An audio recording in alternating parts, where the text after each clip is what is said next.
We have 10 phenomenal budget-friendly fragrances for the summer. We're doing this because on the short format, we do the expensive ones, but I've noticed on my long format, I get asked for a lot of budget-related options.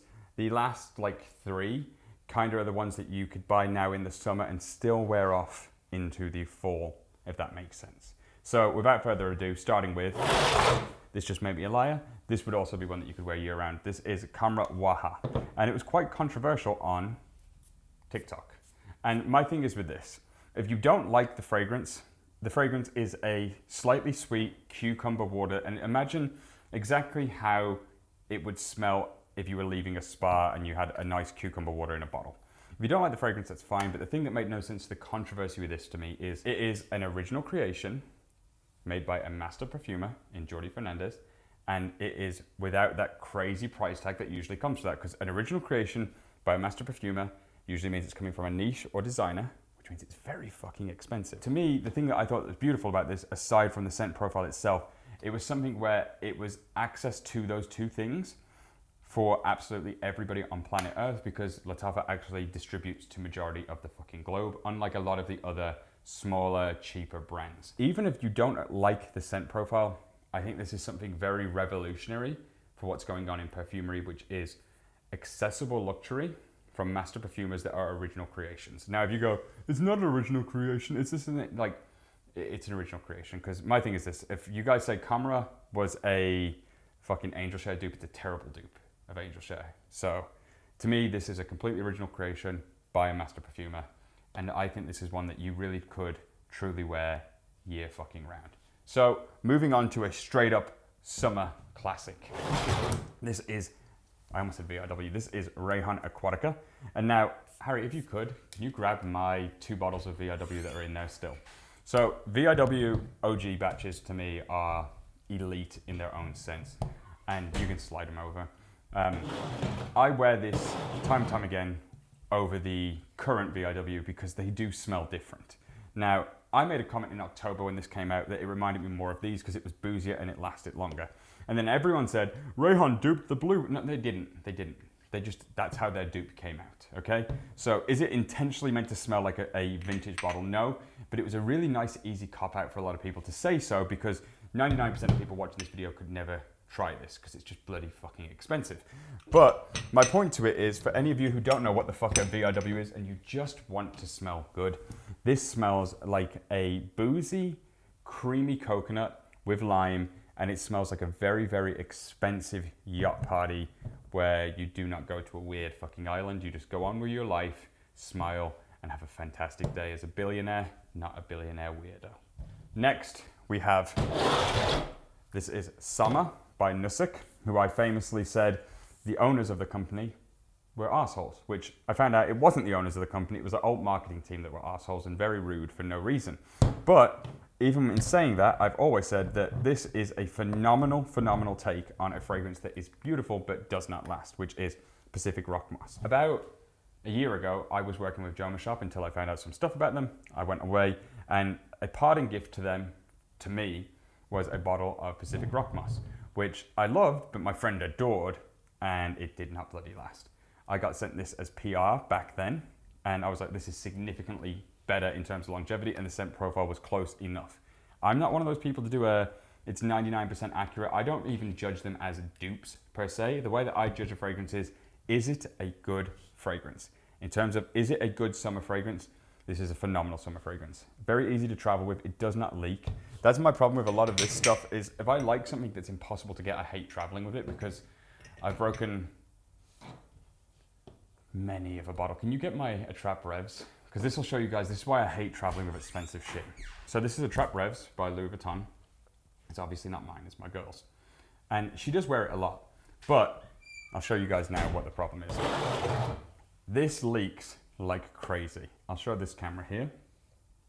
You'll see the rim, how it's like leaky. When I spray it even, I don't know how well you'll be able to see, but it does that. And the second I did it, this happens.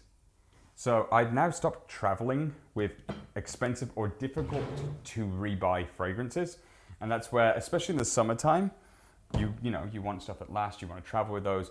but I don't want that to happen to me with my expensive shit. So expensive or hard to find stuff stays at home now.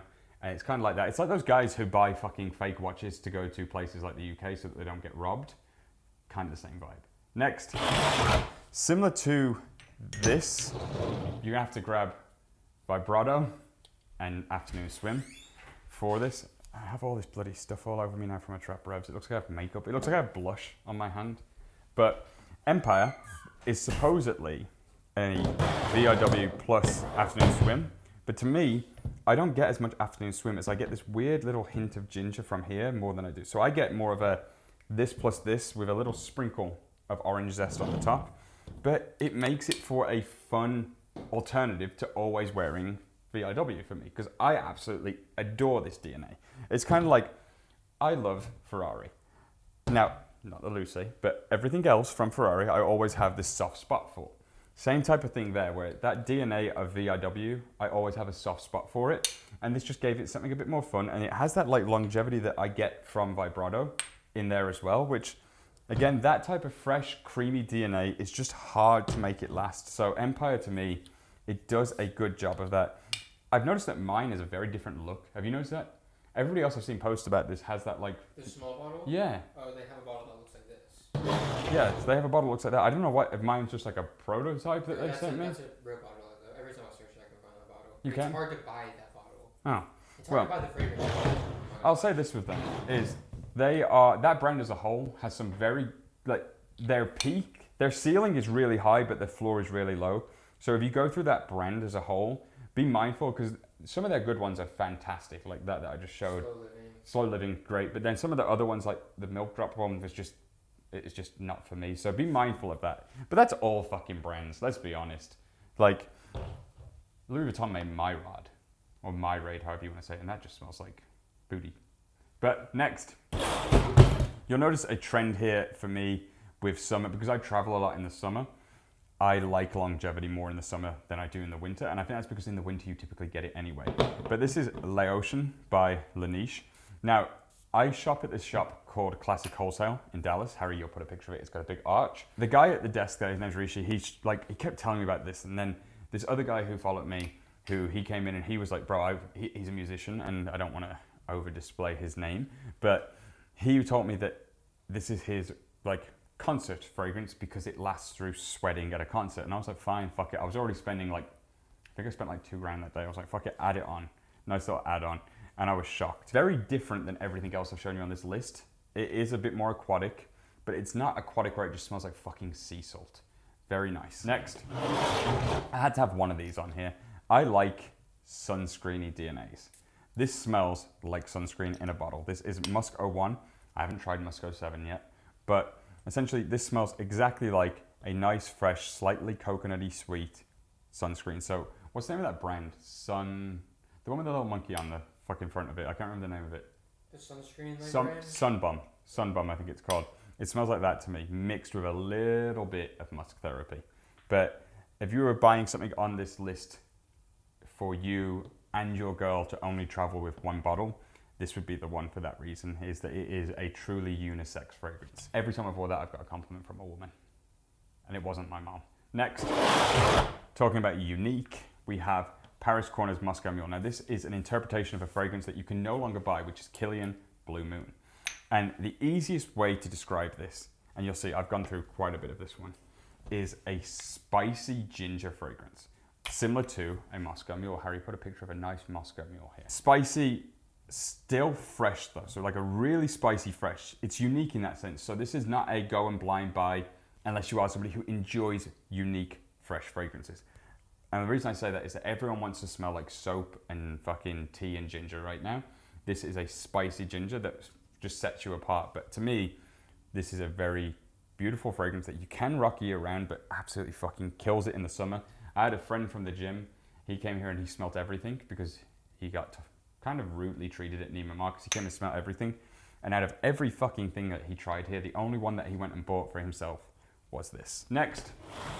Now, as everybody knows at this point, Armaf does Aventus better than fucking Creed at this point.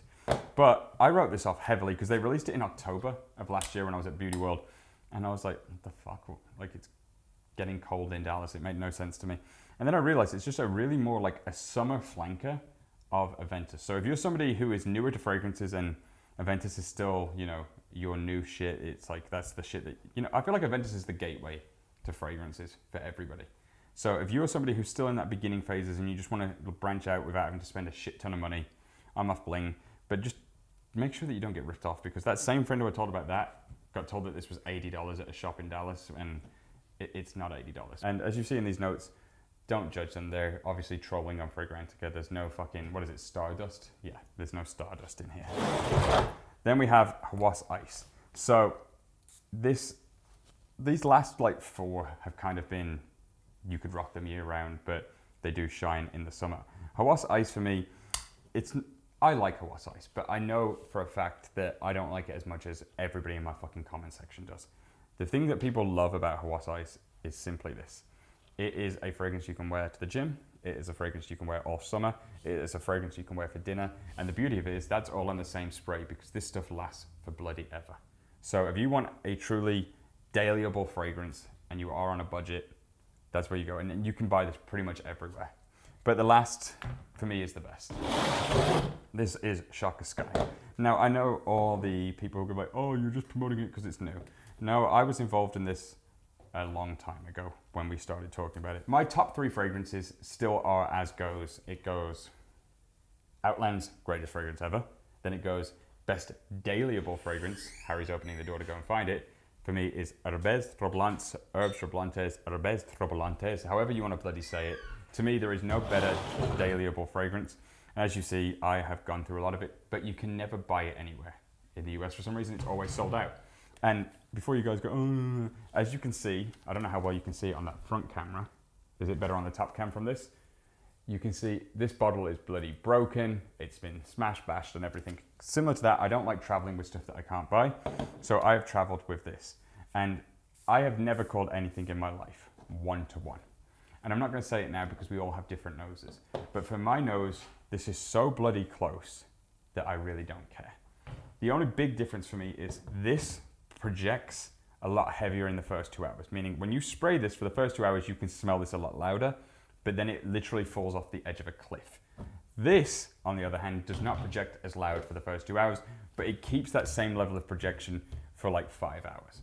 And for those of you who don't know what either of these smell like, essentially it is a really, really high-end, slightly green, like hand soap body wash type of vibe.